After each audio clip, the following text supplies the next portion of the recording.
waxaan ahay Chief Aqal Cabdi Guulad Goobe anigii odayaasha la fadhiyaaba waxaanu doonaynaa inaan soo gudbino dhacdo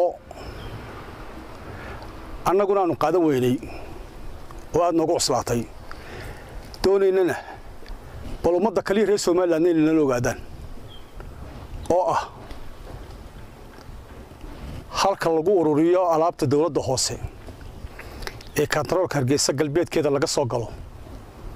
maalintii Jimcaha dhaaftay maalintii Jimcaha dhaaftay waxa gaar ka ahaa goobtaas nin askari oo la yiraahdo Maxamed Ibrahim Cilmi maxamed ibrahim wuxuu hayay hawshii loo dirtay oo ah inuu meesha ilaaliyo amar baa la siiyay inaan cidi gelin kama boosto sida ku lahaa abaar 12kii waqti ku dhow oo maalintii Jimcaha ayaa inankii waxa halkii ugu tagay musharaxa madaxweynaha ee xisbiga kulmiye Musabix Cabdi iyo nin kale la socda Musabix wuxuu ku yiri inankii waxaan doonayaa markii uu joojiyay inaan gala meesha askarigii wuxuu u sheegay inaan la ogolayn cid gasha meesha amarku haystana ay tahay inaan meesha cid gelin cid madaxdiisu fasaxday mooyaan laakiin wuxuu ka adkaystay Musabix inuu meesha qasab ku galo markii uu diiday kama boostii ugu yeeray isaga xukuumayay inankii kama boostii wuxuu ku raacay askarigii inaan meesha cid gelin telefoon buu dirtay wuxuu dirtay biliiska ka sareeya inamada ee xukuma ee jananada waxa amarka la soo bixiyay noqday in kama boostii lagu amray inuu soo qaado inanka kama boostii hadda inanku waxbay wada diideen waxay diideen wuxuu ahaa in la gala meesha oo amarkii la siiyay kama boostii isagoo inankii soo wada dhexda waxa kaga hor yimid ciidan bilaysa waa la kaxeeyay ciidankii ku wareejiyay isna shaqadiisii ku noqday waxa la geeyay taliska guudi marka meesha laga xukumo markii hore RRUdu ay deganayd birmadka halkaas lagu xidhay inankii min maalinta Jimcihii ilaa maanta inankii waa xidhay markii dad ehela oo inanka eheladiisii ay u tageen booliiskii iyo saraakiishii iyo dawladda hoose meesha u diratay intuba waxa isku raaceen ninkaas inuu u xidhan yahay Musabix oo Musabix xidhay hadaba Musabix maalin walba ma askari bay saystaan maalin walba meena shaqadiisa loo diray oo askari oo gaar ah oo meel istaag beesta miyaanu Musabix ahayn musharaxa madaxweynaha ee xisbiga kulmiye xisbi xaakimka waddanka xukuma maxaa loo qaadanayaa arinta waxa loo qaadanayaa in halka uu ku jiro dictatornimo inuu ku jiro nidaam la'aan inuu ku jiro isagoo aan meeshiiba tagin inay saystaan maalmada askari ama qof bilaamiya saystaan ama shiri inay yaro qaban qaabinaya saystaan anagu waxaan leenahay hadaan odayaasha inankaas xaqdarro ku xidhay inankaas xaqdarro ku xidhay wuxuu xidhay Musabixina de maaha sharci wax loo xidho maaha waa qof binaadmiya hadduu dacwo qabo cid dacwooday inuu dacwooyo oo meeshii ka dacweynayo meeshii laga dacwooday dadka laga dacweynayo soo laakiin waxa inoogu dambeysay hebel buu xidhan yahay de barigii baa inoogu dawladda dictatorka ahayd Maxamed Siyaad Barre inoogu dambeysay hebel buu xidhay laakiin maanta waxa bilaabatay dawladda kulmiye ka bilaabantay nin la iska xidho leeyahay hebel buu xidhay nin wixiisa laga qaado leeyahay hebel baa looga qaaday waxaan leenahay inuu soo gabagabeeyay hadalkayga inankaas dulmi buu ku xidhay inankaas wuxuu ku xidhay shaqadii loo dirtay inankaas wuxuu ku xidhan yahay awaamirtii madaxdiisu qaatay waxaan doonaynaa in si degdeg loo sii daayo inanka anagu Musabix hebel u xidhay ma garanayne hadduu ninkaas sharci ku xidhay maxkamadda la geeyo 7 cisho meel lagu haystaa haddii aanu ku xidhnayna aanu ognahay inaanu ku xidhnay waxaan doonaynaa in inanka xorriyadiisa degdeg lagu soo celiyo reer Soomaalilandna waxaanu leenahay ninka idin soo socda ee doonaysaan inuu madaxweynaha idin noqdo doonaya waa ka maalin walba askari haystaan hadalkii waxaan ku soo gabagabeynayaa qaadan mayno dictatornimo ka dambaysa tii boqolaalkiiyo kumankan kun naga dhintaa dowladda Soomaaliland wiilka waxaan leenahay leeyahay musabbixi dib u fadhiisaadeer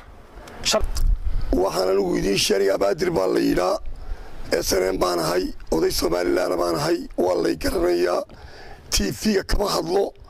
wuxuu baan isleeyahay dadka qaar baad waxa shalayta ku hadlaysay amaanaysa dib u caayin doontaa ama waxaad caayaysa baad dib u amaani doontaa sidaa ugeedan kama hadlo maanta meel laga aamuso ma joogto maalintii Axmed bin soo degay baynu ogeyn askartii madaarka ta sheekh baynu ogeyn tan imika ugu dambaysay dawladda hoose kantaroolka galbeedka ee maqaaxidayna taga shaysa ee dawladda hoose alaabteedu taalo ee qarankaynu ognahay inankaas waa inankii ilaalinaya halkaa ciddii u diratay ee mas-uuliyaddaa lahayd wixii ay ku abartay buu yeelayaa waxaanu leenahay adduunyadanaynu maanta joogno dhib uma baahna afxuma uma baahna nin qof la iska xidho uma baahna waxaanu leenahay muusow haddaad madaxweyne doonayso nasiibkaaga ka qaad laakiin maalin walba ina yaroo meel jooga ha qabsanin qofka iminka la bedelo ee meel loo bedelo ilaa xusbiga kulmiye loo geeyo meeshii lama geeyo ood weyne mashaariicda ogtir maalintiina way uga dhacday aanu leenahay Soomaaliland bal ha eegta halkay wax barayaan dadka shicibka ha eeg waxaan kaloo leeyahay Siinaaya waa kii gudoomiyenimada ku wareejiyay isagoo madaxweynaha waa kii bilaa sharci ugu wareejiyay dayma kale waxaan u maleynayaa madaxweyne baa lagu wareejiyay hadduu madaxweyne dalka yahay waxa kale daas tacsirin isagoo waddanka ma xumeeyo ya ila boqor bukaasa waddan waastay haddana waa kii beerka carruurta ku quraacnayay ya arrinkaas waxa weeye erginay lagu arag waxaanu leenahay taliya ku-xigeenka hoggaanka ciidanka waxaan ceeb ahayn maanta ma qabtaan inana mas-uul ka tihiin oo shaqaynaya oo shaqadii qaranka haya oo idaan inuu dembi galay iyo inaanu dembi gali kala hubsan yaa maalin walba leedi musabbixi u xidhay idriiska iska bixiya dadku idin la yaabin ya anagu idinkaanu ii khasoonaynaa haddii dadku dembi galo waa la xidhaya waa la qabanaya waa la ashkataynaya maxkamadda qarankaa la marinaya wixii lagu helaa baa lagu qaadaya qof diidayana ma dhihin qabiil ahaanna u diidi mayno qur ahaanna u diidi mayno ninkaa la yidhaahdo maxamed ibraahim cilmi gondajare wuxuu ahaa askari ka mida askarta qaranka ciidamada qaranka ee booliiska wuxuu ka shaqayn jiray oo uu si dawladda hoose ugu shaqayn jiray askari qaybtaas ciidamada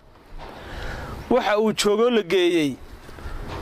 kaamka imika loo sameeyay dawladda hoose ee ka shisheeya maqaaxida inanta halkaas uu joogay oo uu ka mid ahaa askarta halka waardiyaysa ilaalisa jimcihii sidii horeba loo sheegay saacaddu markay 12 duhurnimo waxa halkaa ugu tagay Muuse Biixi oo baabuur wata oo la socdo nin kale iyagoo markaa laftoodu 50 iska sito xataa aanay dharkii caadiga ah dharkii jimcee 50 ahaa ay sitaan khamiiska waxa la isku qabsay meesha waa galeynaa iyo ma galeysaan askarku sidii waajibkiisu ahayd waxa uu sheegay meeshan inaan cid amar la'aan gelin annagu waanu galeynaa waxaan doonaanu galaba yiraahdeen aan idin weydiiyay wiil kaamboostii meesha markaa inanka ka sareeyay kaamboostii uu wuxuu cid ha igu soo deeynin leeynooma ogol cid soo gelaysa ma jirto inanka uu soo wuxuu cid meeshan looma ogol cidna gelimaysa iska taga shaqadii markaa inanku hayay waxay isu bedeshay intuu Muuse telefoon qabsado inuu la hadlo taliyaashii markaa ka sareeyay ama ha noqdaan ina fadal oo janaka booliiska ama ha noqdaan hogaamada kale sidoo inanku noo sheegay telefoon buu qabsaday telefoonkii uu qabsadayna waxa ku xigtay ninkii kaamboostaha inta la soo hadlay inuu yiraahdo bal soo fuulayna mar waa la dacweeyay inankii waxa gaari laga hor keenay istabta galbeedka oo baabuur booliisku leeyahay hor yimi inankii sidii baa lagu soo katiinaday oo lagu soo kaxeeyay waxa lagu xidhay xerada birmadka ilaa xilliga aynu joogno iyo ilaa timeka waxa u dhaxaysay 7 maalmood 7 maalmood inankii halkaas ku xidhan yahay annagu haddaan ehelkiisinahay marka xataa aanu saa wuxuu geeyay waxa leeyahay cid looma ogola inankaasoo si gaar ah wax loogu ballamiyay intii aanu u tagnay ee maamul ku saabsanayd hadday tahay booliiska iyo hadday tahay hogaamada iyo hadday tahay maamulka booliiska u sarreeyaba hadalkoodu wuxuu ku soo ururay inankaasi waxa uu xidhan yahay muuse biixi muuse annagu sidaanu ka filaynay dee nin musharaxa madaxweyne u sharaxan oo qaranka Soomaaliland ka mid ah ayaanu ku ogeyn muuse annagu kumaanaan ogeyn madaxweynaha jamhuuriyadda Soomaaliland ciduu doonana xidhay ciduu doonana furayay amarkiisu dee ka sirreeyay waxaan meesha Soomaaliland joogaba sidaa hadday tahay oo muuse uu yahay musharaxii u tartamayay madaxweynenimada waxaan leenahay dee muuse oo kabku leeg xidho weli madaxweyne maad gaadhine kabku leeg xidho haddii Soomaaliland maanta ay taagan tahay wixii muuse yidhaahdo ha loo qabtana shacabka qaranka reer Soomaaliland waxaan u sheegaynaa war dee meeshii waddankii god buu ku dhacay dee Soomaaliland ha tashato ee ka dhacday Hargeysa dhacdadanu annagu waan la yaabnay reer ahaan iyo ehel ahaanba muuse waa musharax masagoon meeshaba gaadhin ninka waxaa sii samaynaya bal Soomaaliland muxuu samayn doonaa berri dhacdadii airportka waa ogeydeen ina mira markuu soo degayay askartii joojisay waa ninkii feerka ku waalay imikana askarigii yaraa ee meeshii loo diray uu madaxda ka noqon lahaa madaxweynaha u noqon lahaa isaga dantiisa ilaalinaya isaga ilaalinaya booliisku waa in la ilaaliyaa oo la xormeeyaa nimadeena aynu ku jiifnaaba waa booliiska kii uu xormeyn lahaa ee yidhi waa la doonayaa inuu yidhaahdo waar waxaan ahay sidaan aan u socdaa muusaan ahay ama ciddaas ay soo dirtay ama maayarka uu la hadla madaxdii golaha deegaanka ciddii xukumaysay meesha oo uu yidhaahdo iyaga la hadlu yidhaahdo inankii way ii diiday ii fasaxa aan meesha soo eegay ayay ahayd ma aha inuu ku khasbadee waxaa kaloo la yaaba kaamba boostihii inanka ka sarreeyey ee markii uu u sheegay amarka siiyey haddii dee dembi dhacay oo dembi muuse ka galeen maxaa labadoodaba loo xidhi waaya labaduba diidee maxaa inanka kaxaystay oo gaar loogu xidhay waa la yaab Soomaaliland waxaan leenahay waa dictatorkii dubuu doonaya dee inuu waa kala guurdee aan kala guuro ya dagaalo sokeeyuu dee soo wadaa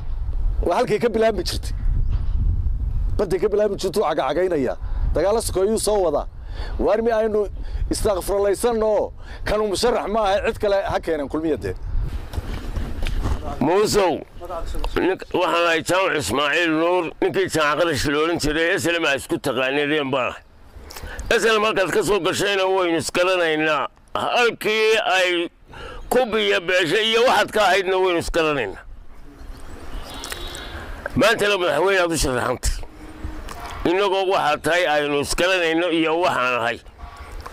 inankuu shaqaynayo ummadda u shaqaynayo kulmiye u shaqaynayana gurigii loo diray intaad ugu tagtay ayaad ka soo xidhatay sidaa madaxweyne ku ahaan maysid ninna ku ahaan maysid wixii aad ahaan jirto maad ku noqotay